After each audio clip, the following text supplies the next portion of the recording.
Welcome students in the new class. Today our topic is work done by variable force.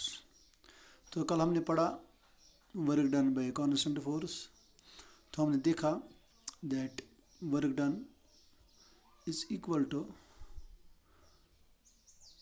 Scalar product of the force and the displacement, and we have put it in the form that is W is equal to Fs cos of theta, where theta is the angle between the force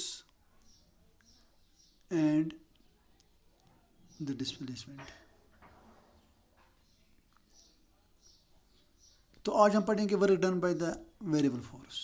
तो इसका मतलब है जब वो force variable होगा, यानी force का जो वैल्यू है वो कांस्टेंट नहीं होगा, वो इसका वैल्यू एक ही नहीं रहेगा, वो कभी कम हो जाएगा कभी ज़्यादा हो जाएगा. तो उस वक्त हम किस तरीके से वर्क डन निकालेंगे, because the value of the force doesn't remain same, it changes from one point two another point.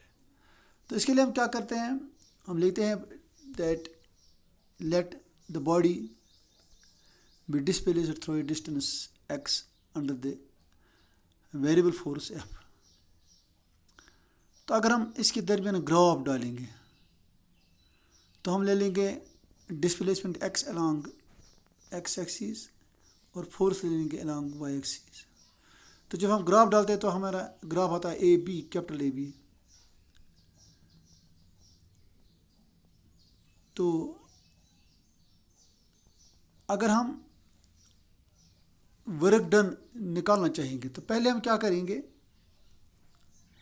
हम ले लेंगे दो पॉइंट्स इस ग्राफ ए बी पर, small A and small B, so that the small A B will be equal to delta x in small distance. तो जो displacement small displacement, इसमें इसके दरमियान जो फोर्स है वो ऑलमोस्ट कांस्टेंट रहेगा, वो चेंज नहीं होगा, वो वेरिएबल नहीं होगा. इसलिए ये जो हमारा वर्क डन आएगा यहाँ इस स्मॉल अमाउंट ऑफ डिस्प्लेसमेंट में, वो आएगा small work done, and that work will be done by the constant force, or we can say work done by the constant force. तो जब work done by the constant force, that will be equal to small work done delta W, that will be equal to F into delta X. So which is clear from the because here the distance traveled or displacement traveled covered by this object is in the same direction as of that force, यानी force और displacement की direction यहाँ same है. तो ये आएगा delta W is equal to F into delta X. तो अगर हम देखेंगे इस ग्राफ पर F चूँकि अलॉन्ग द y एक्सिस है, तो F ले लेते हैं हम इक्वल टू A डैश और B डैश. तो जो डेल्टा एक्स है that is either A B और A dash B dash, that is from A to B dash और फ्रॉम ए टू बी.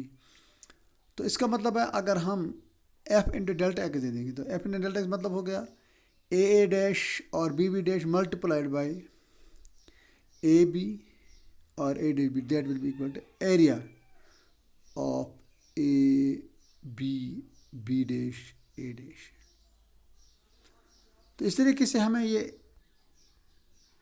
इसका ये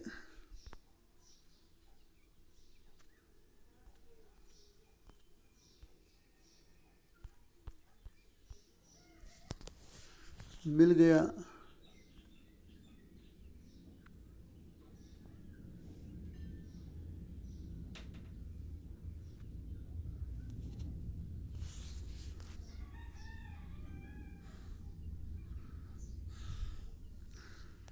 तो हमें मिल गया जो वर्क डन बाय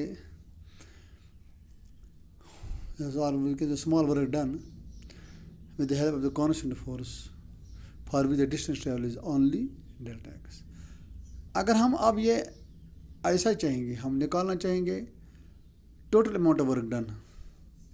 तो हम क्या करेंगे, हम जो भी एरिया आता है and A B, capital A और कैपिटल बी के दरमियान, हम इनको स्मॉल स्टेप्स में डिवाइड करेंगे, यानी दो steps that are just like in equal to A B dash A dash, इसी जितने ये है।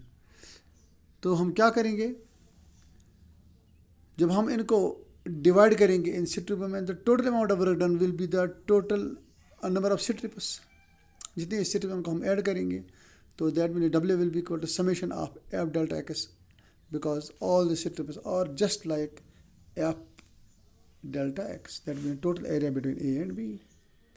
तो अगर हम अब ले लेंगे डेल्टा एक्स को, हम अप्रोच ज़ीरो, इसके लिमिट ले लेंगे, that if delta x approach zero, then we can say कि जो ये एरिया अंडर ए बी होगा, ये डिवाइड हो जाएगा into a large number of area elements. तो चूँकि बी डैश ए डैश ये स्मॉल और स्मॉल होगा, इससे भी स्मॉल ज़्यादा होगा, तो इसका मतलब है तो इस एरिया को हम बहुत सी स्ट्रिप में डिवाइड करें, large number of, infinitely large number of strips. तो उस वक्त ये W जो होगा वो होगा limit delta x approach to zero summation of F into delta x. और लेकिन से चूँकि delta x approach to zero होता है और समेशन, ये तो हम इसको इंटीग्रल के जरिए रिप्रेजेंट कर सकते हैं। तो इसको हम लिखेंगे W is equal to integral from B to A F d x, and that is equal to area under area A B dash A dash. तो यही एरिया आता है total area under the curve A B. So this is the whole about today's topic.